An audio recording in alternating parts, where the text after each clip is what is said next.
निवास स्थान के आधार पर करदाताओं को कितनी श्रेणियों में विभाजित किया गया है, बांटा गया है,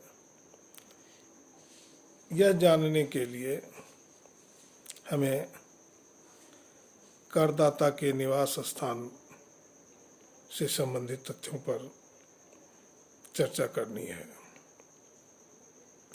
आज हम बीकॉम के पार्ट 3 छात्र छात्राओं के लिए आयकर में करदाता के निवास स्थान और निवास स्थान के आधार पर उनके कर दायित्वों की गणना संबंधी चर्चा करेंगे। सबसे पहले हम करदाता के निवास स्थान की बात करें। कोई भी करदाता अपनी आय कहीं भी कमा सकता है, भारत में और भारत से बाहर भी, और ये जो कमाई होती है वह कर योग्य होती है और उसके कर योग्य होना उसके निवासीय स्थान पर निर्भर करता है, निवासीय स्थिति पर निर्भर करता है। तो फिर यह जानना जरूरी है कि करदाता का निवास स्थान क्या है। आयकर अधिनियम के अंतर्गत करदाताओं का दायित्व उसके गत वर्ष की निवासीय स्थान पर निर्भर करता है। निवासीय स्थिति गत वर्ष में उसके भारत में रहने के दिनों की संख्या पर निर्भर करता है। निवासीय स्थिति से तात्पर्य है निवास करने के स्थान। निवासीय स्थिति का तात्पर्य नागरिकता नहीं है। नागरिकता का कर भार से कोई संबंध नहीं होता है। एक भारतीय अनिवासी हो सकता है, एक विदेशी निवासी हो सकता है। किसी व्यक्ति की निवासीय स्थिति प्रत्येक वर्ष बदल सकती है, परंतु नागरिकता प्रत्येक वर्ष नहीं बदलती। किसी व्यक्ति की निवासीय स्थिति जानने के जो सामान्य नियम है, प्रावधान है, वो है निवासियों के प्रकार को जानना, टाइप्स ऑफ रेसिडेंट्स। निवास स्थान के आधार पर करदाता को निम्न 3 श्रेणियों में विभाजित किया जाता है। वे व्यक्ति जो भारत में निवासी हैं, अर्थात साधारण निवासी हैं। दूसरा, वह व्यक्ति जो असाधारण निवासी हैं। और तीसरा, वह व्यक्ति जो अनिवासी है, माने ordinary resident, not ordinarily resident and non resident. निवास स्थान के आधार पर इन्हीं 3 वर्गों में करदाता को विभाजित किया गया है। निवासी 2 तरह के होते हैं, साधारण निवासी और असाधारण निवासी, तथा दूसरा होता है अनिवासी। कुल मिलाकर ये 3 है, साधारण निवासी, असाधारण निवासी और अनिवासी। एक व्यक्ति जो होता है, निवास स्थान का निर्णय व्यक्ति के संबंध में निम्न आधार पर होता है। सबसे पहले तो वो निवासी होता है। निवासी ही साधारण निवासी है, असाधारण निवासी अथवा अनिवासी है, यह जानने का प्रयास किया जाता है। उसके लिए एक व्यक्ति गत वर्ष में निवासी होता है तो कैसे वो जाना जाता है कि वह निवासी है? इसके लिए दो तरह की शर्तें होती है। एक होता है बेसिक कंडीशन, आधारभूत शर्तें, और दूसरा होता है एडिशनल कंडीशन। बेसिक कंडीशन दो तरह के हैं। बेसिक कंडीशन दो हैं। एक निवासी को साधारण निवासी के रूप में चिन्हित करने के लिए जो बेसिक कंडीशन है वो दो हैं, और एडिशनल कंडीशन भी दो हैं। बेसिक कंडीशन में पहला कंडीशन है कि वह व्यक्ति गत वर्ष में, यानी कर निर्धारण वर्ष के पूर्व के वर्ष, उस वित्तीय वर्ष जिसमें उसने आय कमाई है, उस आय के लिए वह साधारण निवासी है, असाधारण निवासी है अथवा अनिवासी है, इसको जानने की जरूरत होती है। इसलिए असाधारण निवासी, ऑर्डिनरी रेसिडेंट, तभी कहा जाएगा जब वह आधारभूत शर्तों में से, आधारभूत दो शर्तों में से किसी एक शर्त को पूरा करे और अतिरिक्त दो शर्तों में दोनों शर्तों को पूरा करे, तभी वह साधारण निवासी कहलाएगा, माना जाएगा। आधारभूत शर्तों में पहली शर्त है कि गत वर्ष में वह कम से कम 182 दिन भारत में रहा हो, और आधारभूत शर्तों में दूसरा शर्त है कि गत वर्ष के पूर्व के 4 वर्षों में कम से कम 365 दिन वो भारत में रहा हो, साथ ही गत वर्ष में वह 60 दिन भारत में रहा हो। ये दोनों आधारभूत शर्तें हैं। आधारभूत शर्तों में दोनों में से किसी एक शर्त को पूरा करना साधारण निवासी होना है। साधारण निवासी के लिए आधारभूत और अतिरिक्त शर्तों में पहला आधारभूत शर्त, जो दो अलग अलग शर्तें हैं, उनमें से कोई एक शर्त पूरा करना पड़ता है। एक बार फिर से मैं इसको बताऊं। आधारभूत शर्त दो हैं, इन दोनों में कोई एक शर्त पूरा करना है। पहला है कि वह गत वर्ष में भारत में 182 दिन रहा हो, करदाता भारत में 182 दिन भारत में रहा हो।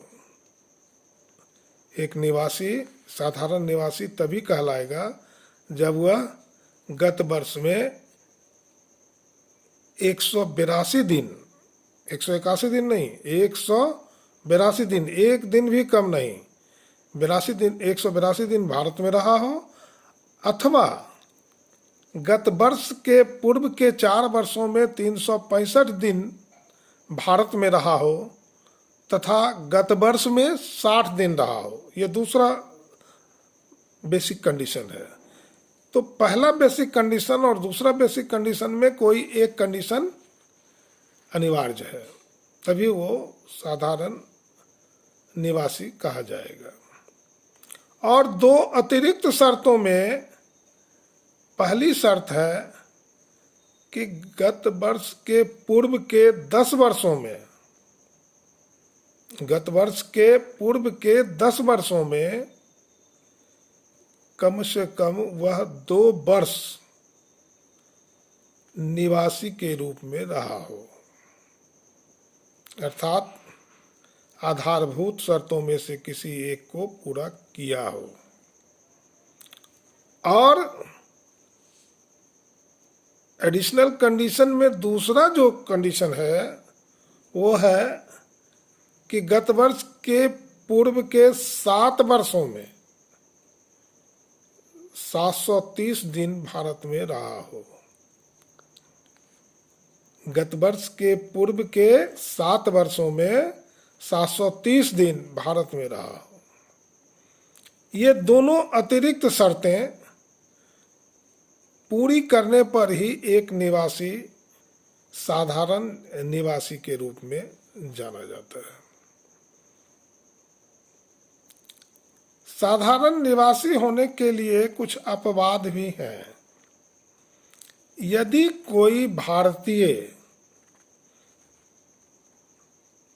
भारतीय जहाजी बेड़े से विदेश को निकलता है अथवा विदेश में रोजगार के लिए निकलता है, तो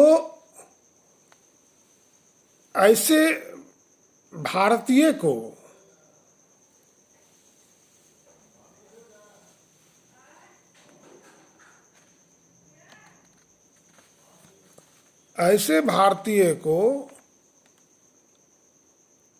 जो आधारभूत शर्त होती हैं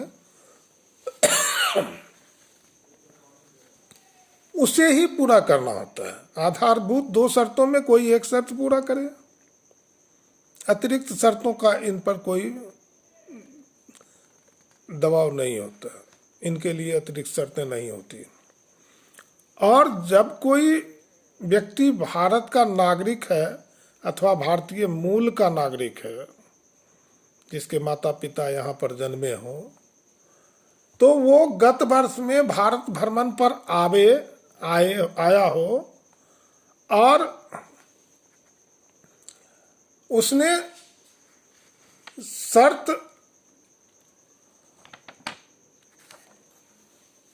अ को पूरा नहीं करके ब को पूरा करने की बात की हो, अर्थात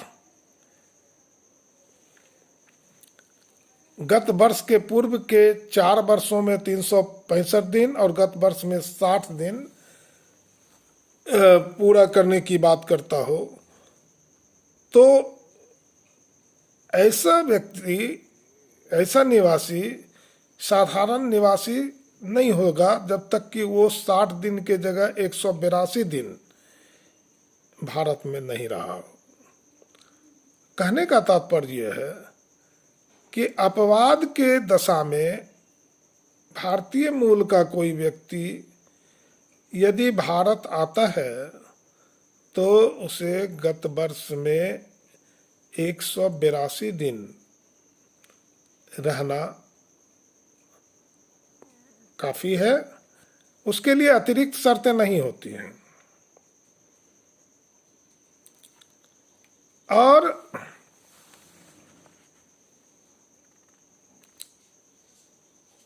साधारण निवासी के बाद अब हम चर्चा करते हैं कि असाधारण निवासी किसको कहेंगे। एक निवासी जो साधारण होता है, असाधारण होता है अथवा अनिवासी होता है, कैसे होता है?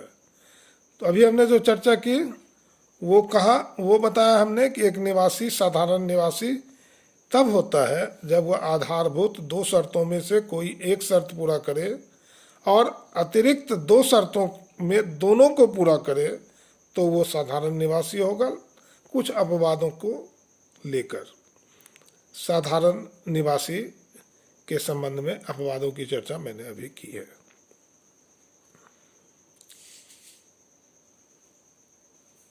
अब असाधारण निवासी की चर्चा करते हैं।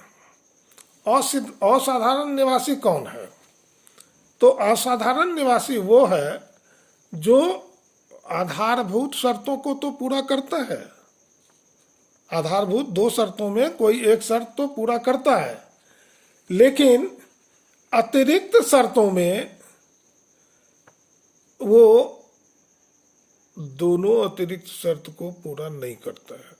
कहने का मतलब अतिरिक्त शर्त यह है कि गत वर्ष के पूर्व के 10 वर्षों में कम से कम 2 वर्ष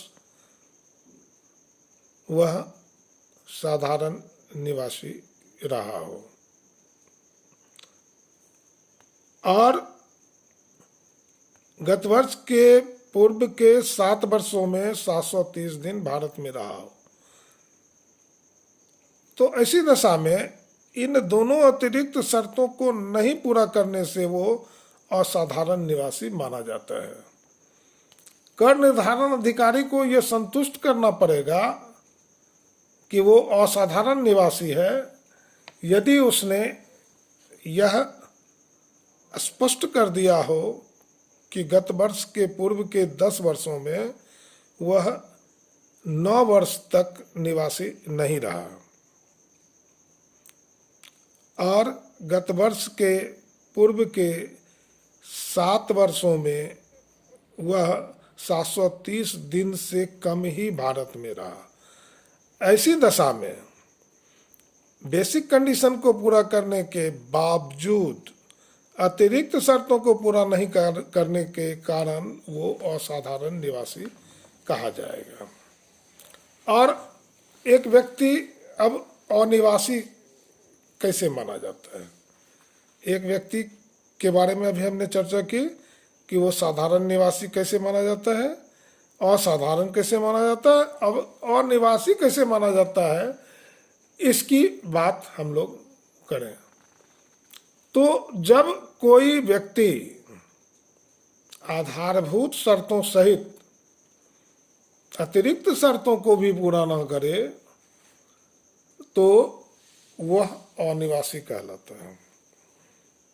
जब कोई निवासी आधारभूत शर्तों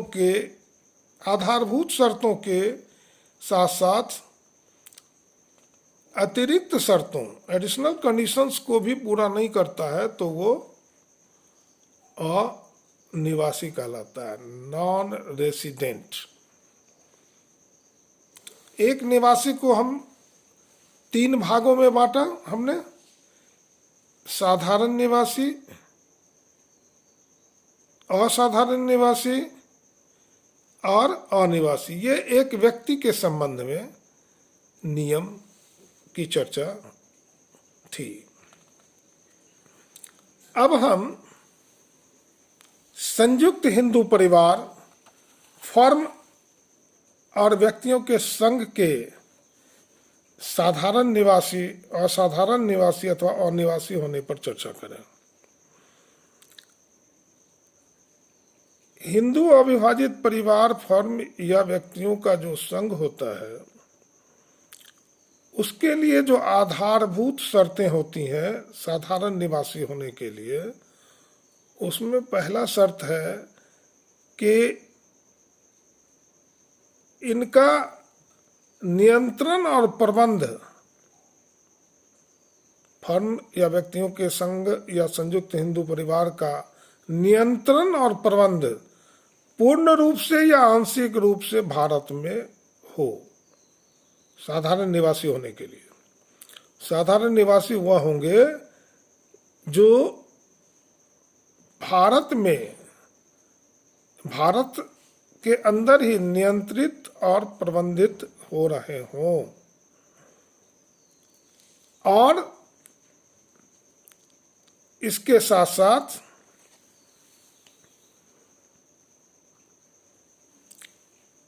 उस हिंदू अविभाजित परिवार के कर्ता को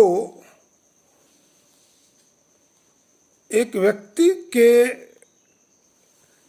साधारण निवासी होने की जो शर्तें होती है, अतिरिक्त शर्तें, वो दोनों शर्तें पूरी करनी होती हैं, तब वो साधारण निवासी होता है।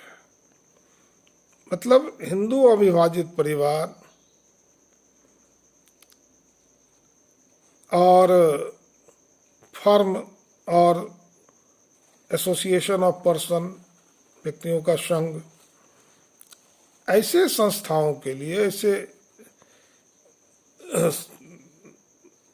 समूह के लिए साधारण निवासी होने की शर्तें हैं, जिसमें पहला शर्त है कि वो प्रबंधित, नियंत्रित और प्रबंधित भारत में हो, पूर्ण हो अथवा आंशिक हो। और दूसरा शर्त जो है वो है कि अतिरिक्त दोनों शर्तें पूरी करनी होंगी, तब वो साधारण निवासी होंगे। यहाँ एक बात स्पष्ट बता दें कि साधारण निवासी के बाद ये असाधारण निवासी की श्रेणी में केवल हिंदू अविभाजित परिवार ही आते हैं। फर्म और व्यक्तियों का समूह जो होता है वो असाधारण निवासी नहीं हो सकता। असाधारण निवासी केवल हिंदू अविभाजित परिवार ही होते हैं। और वो भी कब होते हैं? जब बेसिक कंडीशन अर्थात नियंत्रण एवं प्रबंध भारत से हो रहा हो और उनका कर्ता मतलब manager of the Hindu undivided family दोनों अतिरिक्त शर्तों को पूरा नहीं करता। दोनों अतिरिक्त शर्तें कि गत वर्ष के पूर्व के 10 वर्षों में वह 9 वर्ष तक निवासी नहीं रहा हो और गत वर्ष के पूर्व के 7 वर्षों में 730 दिन से कम भारत में रहा हो। अगर ऐसा होता है तो हिंदू अनडिवाइडेड फैमिली असाधारण निवासी हो जाता है, कहा जाता है, माना जाता है। अब हिंदू अविभाजित परिवार, फर्म और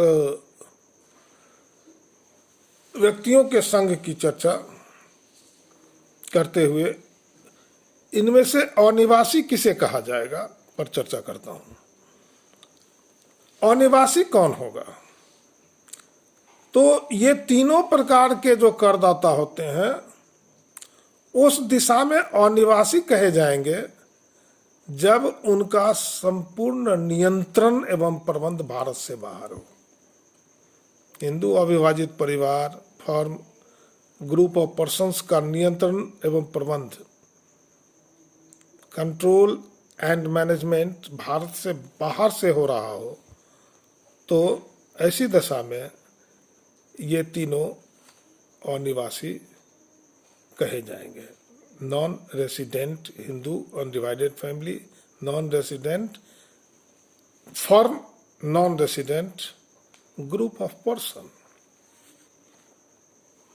अब हम कंपनियों के संबंध में बात करें कि कौन सी कंपनी साधारण निवासी है, असाधारण निवासी है अथवा अनिवासी है।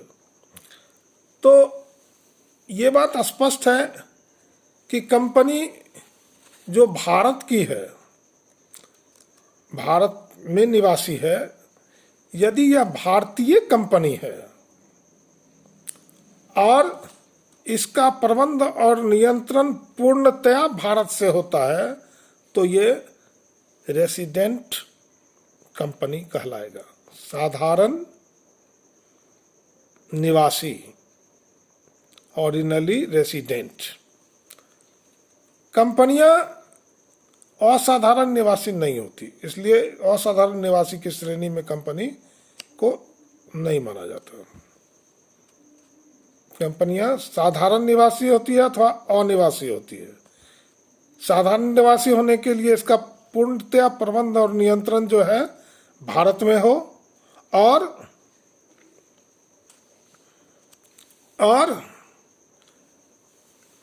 ये भारतीय कंपनी हो और भारत में इसका प्रबंध और नियंत्रण हो। इसमें एक बात और जानने की जरूरत है कि नियंत्रण और प्रबंध कहाँ से माना जाता है, कहाँ से? तो बोर्ड ऑफ डायरेक्टर्स जहाँ मीटिंग करते हैं जिस जगह पर, जिस देश में, वहीं उसका नियंत्रण और प्रबंध माना जाता है।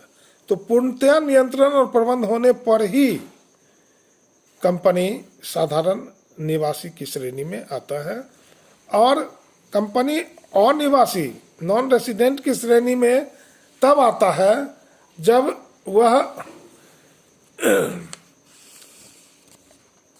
निवासी की शर्तों को पूरा नहीं करता है।